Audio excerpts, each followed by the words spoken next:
Sir good evening sir. Good evening Praveen. Sir question ఏంటంటే కోపం అనేది ఎందుకు వస్తుంది సార్? ఇది అంతర్జాతీయ సమస్య, ప్రతి ఇంటి సమస్య, ప్రతి మనిషి సమస్య కోపం అనేది. అంటే సార్ ఇప్పుడు నాకు కోపం వస్తుంది అంటారు కదా సార్. అవును, తెలుస్తుంది కదా కోపం వచ్చే ముంగట.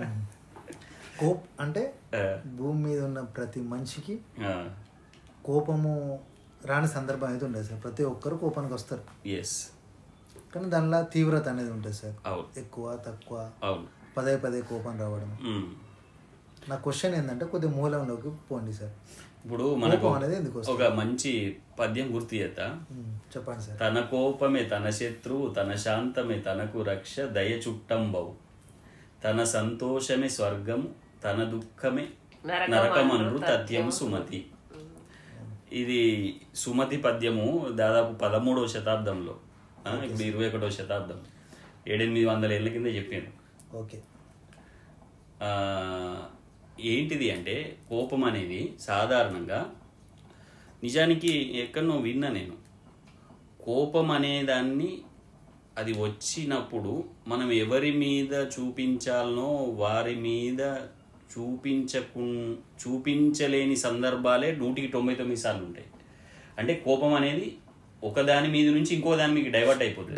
నువ్వు అది ప్రయోగించే లోపలనే అది డైవర్ట్ అయిపోతుంది. చాలా అదే అంటే అసలైనటువంటి వాళ్ళ మీదకి పోదది. ఎప్పుడు కూడా సామాన్యులే బలవుతారు, బలహీనులే బలవుతారు. సార్ మళ్ళీ క్వశ్చన్, అసలు ఎందుకు వస్తుంది కోపం? ఎందుకు వస్తుంది అంటే సాధారణంగా ప్రతి మనిషికి తాను పుట్టినప్పటి నుంచి కొన్ని నిర్ధారితమైన అభిప్రాయాలు ఉంటాయి. Okay sir. తానే రైట్ అనే ఒక ఈగో కూడా ఉంటుంది. Okay sir. ఎందుకంటే తాను అనుభవజ్ఞుడనో, లేకపోతే తాను చదువుకున్నానో, తనకు అన్నీ తెలుసానో, ఓకే, లేదంటే తను ఇంట్లో పెద్దోన్నో, ఇట్లా ఈ రంగంలో నేనే ప్రసిద్ధుణ్ణి, ఓకే, నేను తప్ప దీనికి ఎవరు కరెక్ట్ కాదు అనేటువంటి ఇట్లాంటి భావాలు ఉంటాయి, నిర్ధారిత అభిప్రాయాలు ఉంటాయి. అంటే ఈ పనిని ఇట్లనే చేయాలి అని ఒక అభిప్రాయం ఉందనుకో సపోజ్. ఓకే, ఇప్పుడు ఉదాహరణకు చాలా చిన్న విషయాలకు కూడా కోపం వస్తుంది. ఓకే, ఇప్పుడు ఇంట్లో ఒక వస్తువును ఒకరు ఒక కడ పెట్టాలనుకుంటారు. ఓకే, ఇంకొకరు వాళ్ళు దాన్ని అక్కడి నుంచి తీసి ఇంకొక కడ పెడతారు. ఓకే, గంతే, దానికి కోపం వస్తుంది. అంటే మీరు చెప్పేది ఏంటంటే సార్, కోపం ఎందుకు వస్తుంది అంటే తన లోపల నిర్ధారిత అభిప్రాయాలు అనేటివి ఉన్నాయి, ఫిక్స్డ్ ఒపీనియన్స్ ఏవైతే ఉన్నాయో వాటికి వ్యతిరేకంగా ఏం జరిగినా కోపం వస్తుంది. అంతే, ఖచ్చితంగా వస్తుంది. అంటే అట్లా అయితే ఈ నిర్ధారిత అభిప్రాయాలు అనేటి ఏంటి? అది నీ ఒక్కనికి ఒక కోణములో నీకు నచ్చిన అభిప్రాయం మాత్రమే. ఓకే, ఏ దానికైనా విభిన్న కోణాలు ఉంటాయి. నువ్వు చూసే దృష్టిని బట్టి ఉంటుంది అది. అంటే నువ్వు అక్కడ ఉంటే అందంగా ఉంటుంది ఆ వస్తువు అని అనుకున్నావు, ఇంకొకరికి ఇంకొక చోట ఉంటే అందంగా ఉంటుంది అని అనిపించవచ్చు కదా.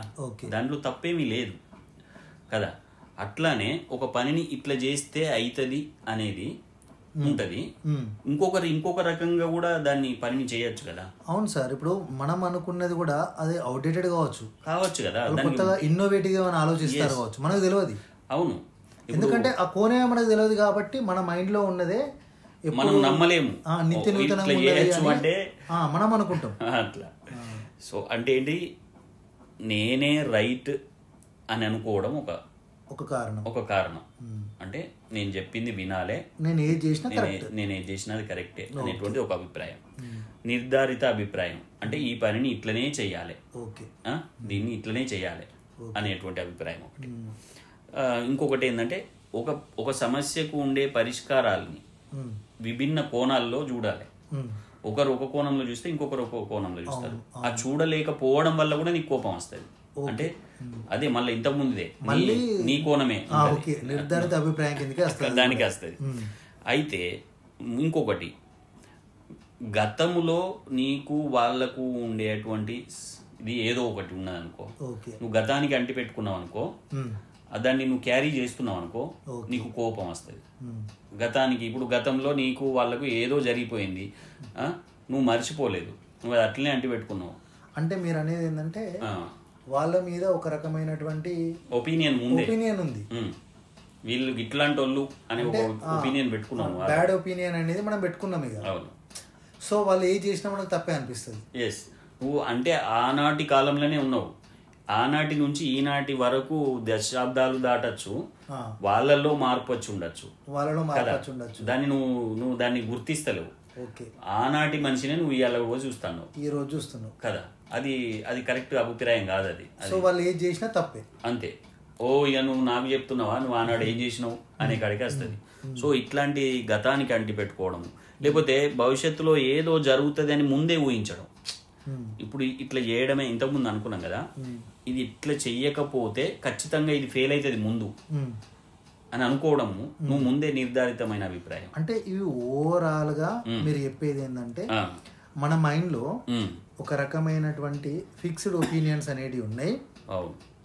అది ప్రెసెంట్ కి సంబంధించినవి కావచ్చు, ఫ్యూచర్ సంబంధించినవి కావచ్చు, అంతే కదా సార్. వీటికి వ్యతిరేకంగా ఏ వ్యక్తి చేసినా కోపం అనేది వస్తుంది. సేమ్ ఇప్పుడు అభిప్రాయాల లాగానే నాకు సంబంధించినది అనే ఒక భౌతిక ప్రపంచం ఉంటుంది వస్తువులకు. ఆ వస్తువులకు సంబంధించి ఎవరన్నా దాన్ని ఏమాత్రము డ్యామేజ్ చేసినా గానీ అప్పుడు కూడా నాకు కోపం వస్తుంది. ఒకటి అభిప్రాయాలను డ్యామేజ్ చేయడము, ఇంకొకటి వస్తువులను డ్యామేజ్ చేయడం. అంటే ఇది నువ్వు నాది అని నువ్వు ఓన్ చేసుకున్నావు. ఉదాహరణకు నువ్వు ఒక కొత్త బండి కొనుక్కొచ్చుకున్నావు, అక్కడ పెట్టినావు, దాని మీద ఎవరన్నా నీకు చెప్పకుండా తీసుకుపోయారు అనుకో, నీకు కోపం వస్తుంది. చిన్న గీత దాని మీద గీత పడ్డా కోపం వస్తుంది. అది నాది అని అనుకున్నావు కదా, ఆ నాది అనుకునే దానికి నా పరిధిలో లేకుండా పోతే సమస్య కోపం వస్తుంది. అంటే నాది అని ఏదైతే అనుకున్నామో మనం ఆల్రెడీ డిస్కస్ చేసినాం కదా సార్, నేను ఎవరు అంటే నాది. ఆ వస్తువులు విషయాలకి ఏ డ్యామేజ్ జరిగినా కోపం వచ్చేస్తుంది. సరే, ఇప్పుడు నెక్స్ట్ క్వశ్చన్ ఏంటంటే మరి కోపం వస్తే ఏం జరుగుతుంది?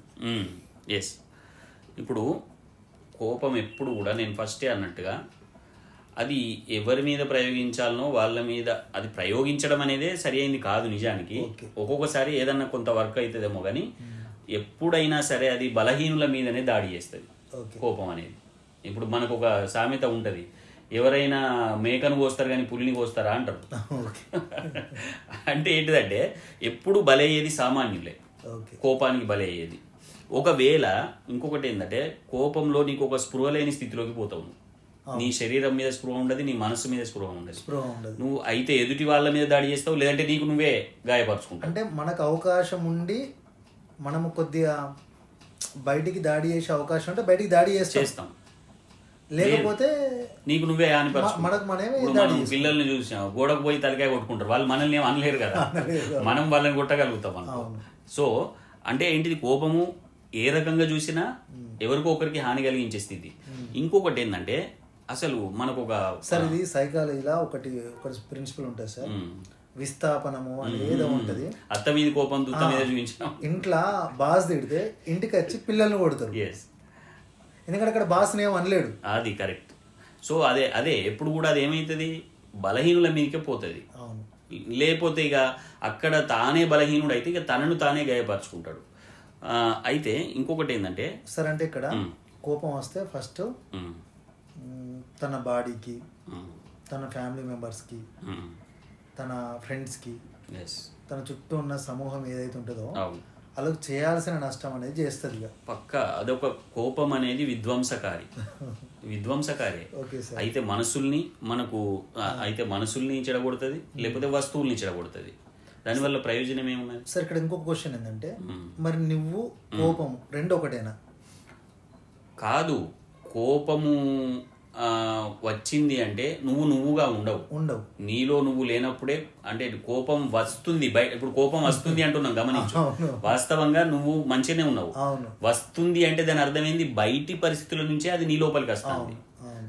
మొదట నీలో కోపం లేదు, నువ్వు క్రియేట్ చేసుకుంటున్నావు కోపాన్ని. బయటి నుంచి వస్తుంది అనే మాటను పట్టుకుంటే చాలు.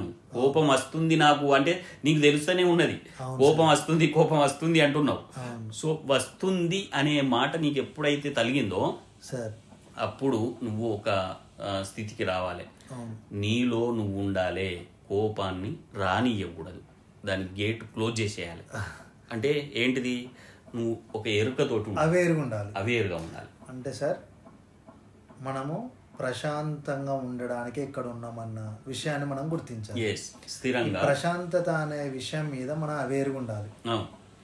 ఏం జరిగినా అవేరుగా ఉండాలి.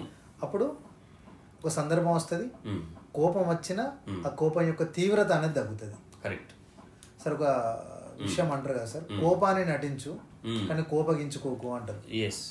అది వేరు. ఇది కూడా ఉన్నది కదా, ఇప్పుడు ఒక ఏంటి బుసగొట్టాలి కానీ కాటేయద్దు అని స్టోరీ ఉంది. అదే కప్పవును పాము కథ ఉంటది. సరే ఏదేమైతేనే కానీ అంటే కోపం అనేది ఎప్పుడు కూడా మంచిది కాదు అసలు. చాలా వరకు 99% సార్లు కోపం యొక్క అవసరం లేదు. కాబట్టి నీలో నువ్వు ఉండాలి, ఎరుకతో ఉండాలి, ప్రశాంతంగా వీలైనంత వరకు స్థిరంగా ఉండే ప్రయత్నం చేయాలి. లేకపోతే అది విధ్వంసం సృష్టిస్తుంది. అవును సార్. సార్ అయితే సేమ్ మీరు చెప్పిన విషయాలే జిడ్డు కృష్ణమూర్తికి సంబంధించి ఒక బుక్లో నేను నోట్ చేసి పెట్టిన సార్. ఓకే. ఆయన ఏమన్నంటే స్పృహలో ఎవరైనా కోపానికి వస్తారా అని అడిగింది సార్. స్పృహలో ఎవ్వరు కోపానికి రారు, కోపం వచ్చింది అంటే నువ్వు ఒక రకమైన మూర్ఛా స్థితిలో ఉన్నావు అని చెప్పింది సార్. ఓకే. అంటే అక్కడ ఏం జరుగుతుందో నీకు ఒక తెలియనటువంటి స్థితిలో ఉన్నావు, అట్లాంటి సందర్భంలోనే కోపం అనేది వస్తుంది అని చెప్పిండు. ఓకే. మీరు అన్నట్టుగానే కోపము తన బాడీకి, తన ఫ్యామిలీ మెంబర్స్కి, తన రిలేటివ్స్కి, తన చుట్టూ ఉన్న సమూహానికి ఒక రకమైన డ్యామేజ్ చేస్తుంది. డ్యామేజ్ చేసి వెళ్ళిపోతుంది. వెళ్ళిపోయిన తర్వాత అప్పుడు నువ్వు రియలైజ్ అయ్యి అప్పుడు నువ్వు నష్ట నివారణ చర్యలు అనేవి చేస్తున్నావు. సో వన్స్ నీకు కోపం వస్తుంది, ఒక అనరానుభూతి అంటావు. అన్న తర్వాత నువ్వు ఎంత వెనక్కి తీసుకున్నా ఆ వ్యక్తి జీవితాంతం నిన్ను వెనక్కి తీసుకోకపోవచ్చు. ఆ కోపంలో ఒకరి మీద భౌతికంగా దాడి చేస్తావు. ఆ దాడి ఎవరి మీద అయితే జరుగుతుందో ఆయన జీవితాంతం మర్చిపోలేకుండా ఉండదు. మనసుల్ని బాగా హర్ట్ చేస్తుంది. సో నీ కోపం అనేది ఇంత రూపాంతరాలు జరుగుతుంది. అసలు నిజంగా అప్పుడు జరిగినటువంటి విషయానికి నువ్వు కోపానికి రావాల్సినటువంటి అవసరం ఉందా అని నువ్వు ఒకసారి అవేర్గా ఉంటే నువ్వు సరే మీరు అన్నట్టుగానే ఆనందంగా ప్రశాంతంగా ఉండడానికే మనం ఇక్కడ ఉన్నాం కాబట్టి ఆ విషయం మీద అవేర్గా ఉంటే కోపం అనేది జస్ట్ ఒక చిన్న సహజంగా వస్తుంది పోతుంది. కోపం అనేది ఎట్లా ఉండాలంటే మనం చెప్తారు వరిగడ్డి మంటలాగా ఉండాలి. ఒక్కసారి బుర్రమంటది కథం మళ్ళీ దానికి సంబంధించి ఏ రకమైన కూడా ఉంచుకోవద్దు, ఉండదు దాన్ని పట్టుకొని. మీరు ఇంత ముందు అన్నారు కదా సార్, ఎవరో కొన్ని సంవత్సరాల క్రితము ఒక తప్పుడు పని చేస్తే దాన్ని ఇప్పటి వరకు కూడా వాళ్ళు ఇట్లే ఉంటారు అని మీరు క్యారీ చేశారు అని అన్నారు కదా సార్. అది చాలా క్యారీ అయ్యేది, వదిలేయాలి. అప్పటి మట్టుగా జరిగింది, వదిలేయాలి. ఇప్పుడు ఉన్నటువంటి మనిషిని మళ్ళీ కొత్తగా చూడాలి. కాబట్టి కోపాన్ని ఎప్పుడు కూడా మనము ప్రదర్శించనే కూడదు. అయితే ఇంకొకటి నాకు ఎక్కడ గుర్తుకొస్తుంది, పగ. ఈ కోపమే పగగా మారుతుంది. కోపాన్ని నువ్వు స్థిరంగా అట్లనే ఉంచుకున్నావు అనుకో, అది పగగా మారుతుంది. పగగా మారితే ఎట్లుంటదట అంటే పామున్న ఇంట్లో ఉన్నట్టు ఉంటదట. పగ గనక ఉంటే, పామున్న ఇంట్లో ఉంటే ఎంత భయంగా ఉంటుందో అంత భయంగా ఉంటుందట. కాబట్టి ఎవరం కూడా దాన్ని మనం వీలైనంత వరకు ఎరుకతోటి ఆ కోపానికి వచ్చే పరిస్థితుల నుంచి వీలైనంత వరకు మనము బయటపడాలి సార్. అంటే నేను అనుకున్నది ఒకే విషయం సార్, మనం ఆనందంగా ప్రశాంతంగా ఉండడానికి ఇక్కడ ఉన్నామన్న విషయాన్ని ఎల్లవేళలా దాన్ని మనము అవేర్గా కనుకుంటే కదా సార్, మనము వేరే ఈ కోపం కానీ, ఈర్ష్యలు కానీ, ద్వేషాలు కానీ ఇట్లాంటివి మనకు దగ్గర రాకుండా ఉంటాయి అని ఒక ఆలోచన. మన కోపము ఇప్పుడు తన కోపమే తన శత్రువు అన్నట్టుగా మనల్ని బలి చేస్తుంది, మన దగ్గర వాళ్ళను కూడా బలి చేస్తుంది. అంటే జీవితాంతం వాళ్ళు మనల్ని మాట్లాడని స్థితిలోకి వాళ్ళు వెళ్ళొచ్చు. అంతే కదా సార్. అవును. ఒక వాట్సాప్ లో ఒక మెసేజ్ వస్తుంది సార్ అప్పుడప్పుడు, ఒక రెండు వైపులా పదునైనటువంటి రంపం ఉంటుంది సార్, దానికి ఒక పాము చుట్టుకొని ఉంటుంది. ఆ పాముకు ఏమైతుందంటే అది దగ్గర చుట్టుకునేసరికి దానికి కుచ్చుకుని బ్లడ్ వెళ్తా ఉంటుంది సార్. అది ఏమనుకుంటుంది అంటే ఆ రంపాన్ని నేను విరగొడతా అనుకున్నాను, నాశనం చేస్తా, ఇంకా ఎక్కువ బలంగా చుట్టుకుంటుంది సార్. ఎంత బలంగా చుట్టుకుంటుంది అంటే అది తను రెండు ముక్కలు తెగేంత వరకు చుట్టుకుంటుంది సార్. కోపం కూడా అట్లాంటిది. మనల్ని మనము దహించిపోతుంది. అవును. కాబట్టి కోపము రెండు వైపులా పదునున్న కత్తి లాంటిది, రంపం లాంటిది. ఓకే సార్, కోపంకి సంబంధించి మంచి విశ్లేషణ sir. Thank you sir. Okay, మంచి.